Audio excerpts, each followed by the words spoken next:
علامہ سید محمد حسین صاحب تذکرہ بے بہا ایک نہایت باصلاحیت عالم، فاضل، ادیب، خطیب اور نامور مؤلف تھے۔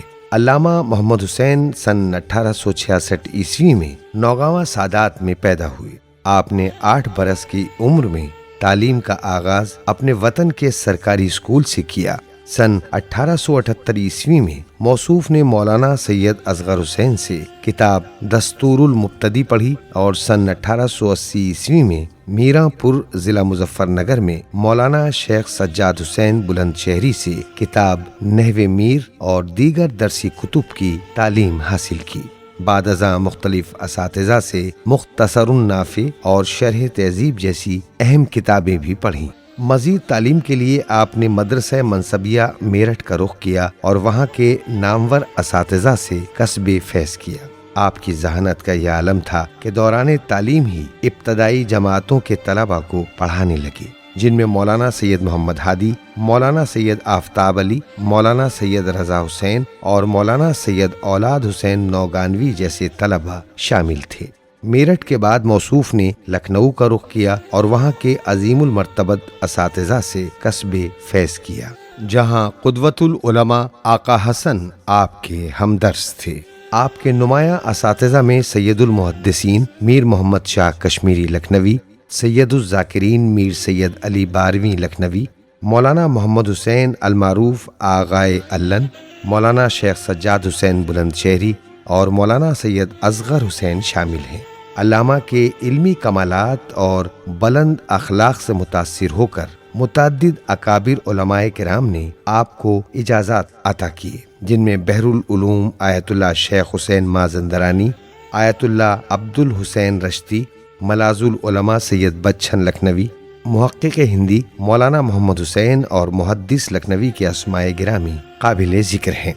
ابتدائی زندگی سے ہی آپ کو محمد و آل محمد کے فضائل اور مصائب بیان کرنے کا شوق تھا، چنانچہ آپ نے سید المحدثین میر محمد شاہ کشمیری اور سید الذاکرین میر سید علی باروی کی رہنمائی میں فن خطابت میں غیر معمولی مہارت حاصل کی۔ سن 1887 عیسوی میں تعلیم مکمل کرنے کے بعد آپ لکھنؤ سے وطن واپس تشریف لائے۔ جب سہارنپور کے مومنین کو آپ کے علمی مقام کا اندازہ ہوا تو انہوں نے آپ کو وہاں بلایا، چنانچہ آپ سن 1895 عیسوی تک سہارنپور میں خدمت دین، تدریس اور امامت جمعہ و جماعت جیسے فرائض انجام دیتے رہے۔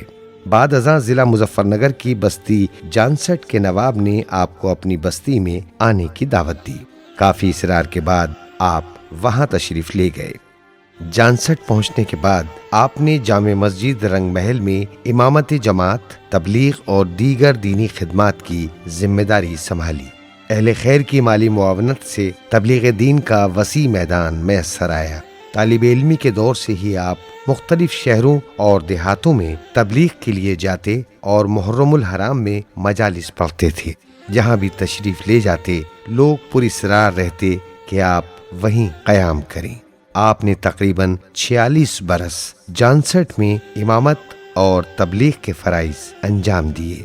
آپ کو متعدد بار زیارات اور حج کی سعادت حاصل ہوئی۔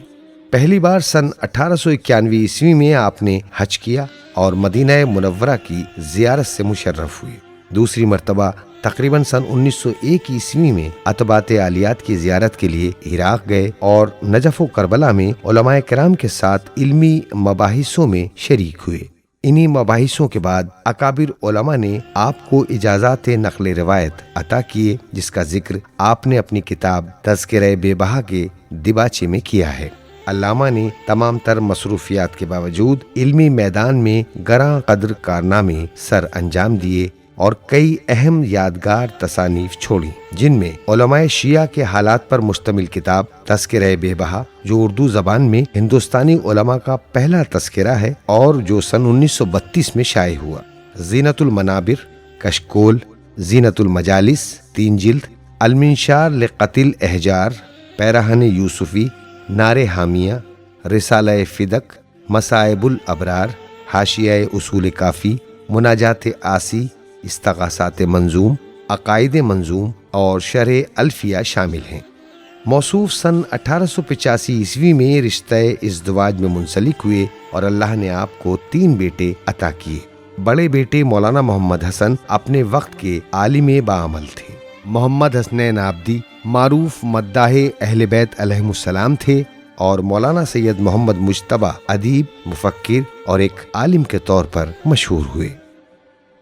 آخر کار یہ علم و عمل کا درخشاں آفتاب 18 جنوری سن 1943 عیسوی کو اپنے وطن میں غروب ہو گیا۔